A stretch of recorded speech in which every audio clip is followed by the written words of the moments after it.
ఉక్రెయిన్లోని ఒక్కొక్క నగరం రష్యా హస్తగతం అయిపోతూ ఉంటే తల్లడిల్లిపోతున్నటువంటి పరిస్థితి ఇక్కడ వీళ్ళది, అధ్యక్షుడిది జెలెన్స్కీది. అదే సందర్భంలో అమెరికా యూరప్ దేశాల సహకారం తీసుకుని ముందుకు వెళ్ళాలని ప్రయత్నిస్తున్నారు. మళ్ళీ $61 బిలియన్ సాయం అయితే వచ్చింది.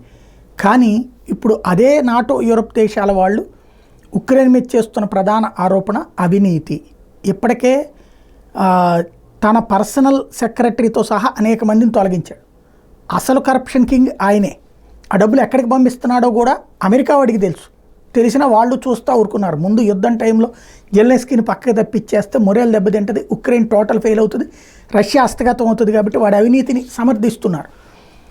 వాళ్ళ ఉద్దేశం ఏంటంటే ముందు రష్యాని కంట్రోల్ చేయాలంటే, అంటే ఎవడో ఒక వెధవ ఉండాల్సిందే, మంచోడు ఎట్టగా మనకు పనిచేసి పెట్టాడు కదా అన్నట్టు. దాన్ని అడ్డు పెట్టుకుని జెలెన్స్కీ విపరీతంగా దోచుకుంటున్నాడు. అలాగే తన మంత్రి కూడా మొన్ననే పక్కన పెట్టబడ్డనటువంటి పరిస్థితి.